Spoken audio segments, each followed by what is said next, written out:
War. What is it good for? Chapter 8. The Grid. I was frantically typing away as the laptop charged. I had drunk 4 cups of coffee and a few cups of water. It was already 5 p.m. in the afternoon, and I had been working for 14 hours straight. This damn EMP was giving me lots of problems. First, it didn't want to charge.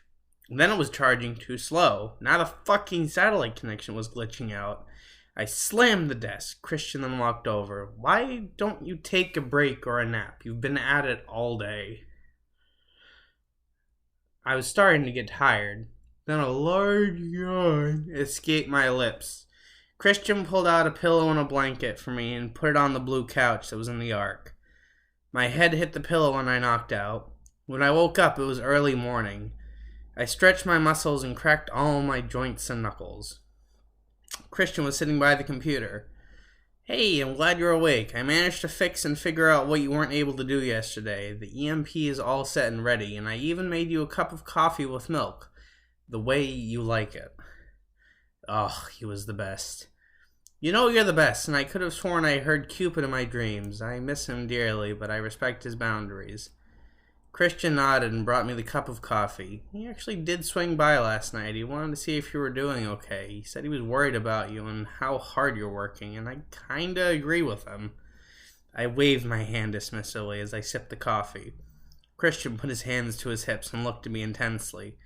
Okay, fine. Yes, I'm pushing myself too hard. I need to, though.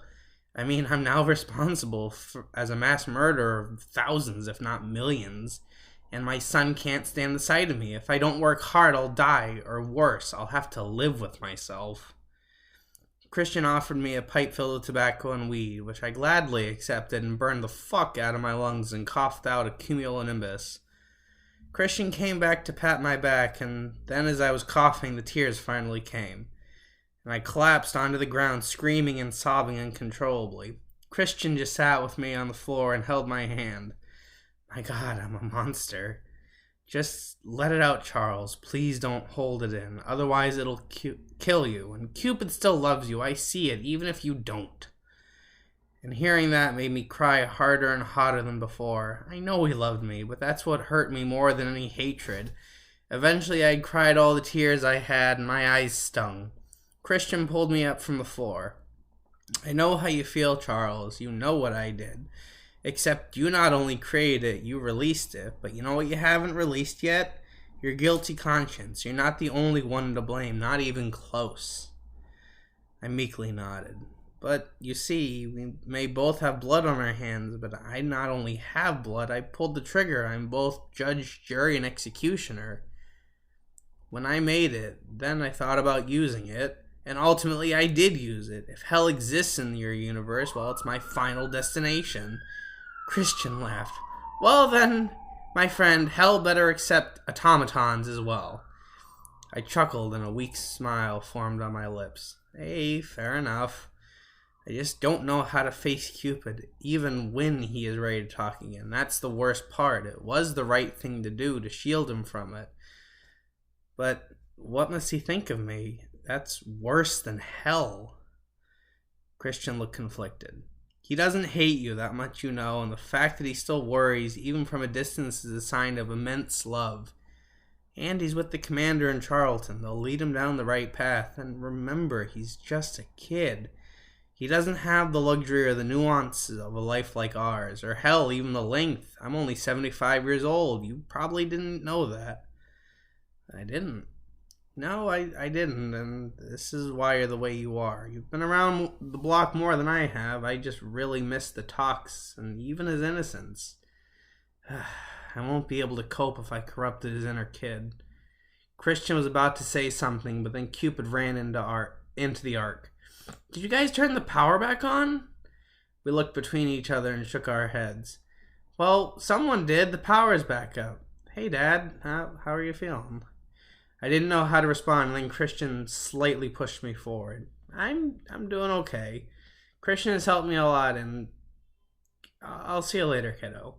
And I tried to walk away. Dad, wait, please? I teared up as I turned to face Cupid. Yeah, what's up, Cupid? He walked over to me and I started to get nervous like never before in my life. "Can we talk? Christian, mind giving us a minute?" He nodded and walked out of the ark. "Can we talk, Dad?" I nodded while nervously swallowing. "I can't hate you, even if I hate what you did. I'm extremely sorry that you thought you had to suffer alone. And you know why I can't hate you?" The tears were falling as I shook my head. "Because you sacrificed your own innocence to save mine. And after talking with the commander in Charlton, they helped me understand. You saved me by hurting yourself." I tried to speak, but nothing left my mouth except hot air.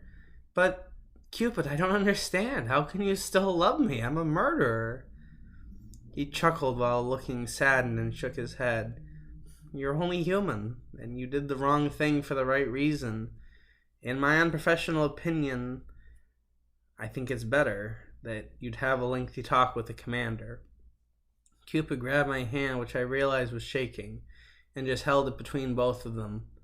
I did the right thing? That had never crossed my mind before, as Cupid nodded. "Yeah, Dad, you did, but for the wrong reason. You're a pacifist who was thrown into a war and not won easily.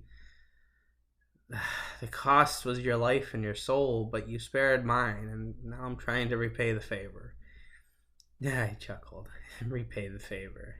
"Do you still want or need space after this?" I was mostly asking for myself. "No, Dad, I want to learn and help rebuild, especially now that the power is back. Plus, cooking is fun, but I prefer science, like son, like father." With that sentiment, I pulled Cupid in for a hug, a tighter than usual one. "I love you so much, Cupid. Thank you." He started to cry himself. "Welcome, Dad. I love you too. Welcome back."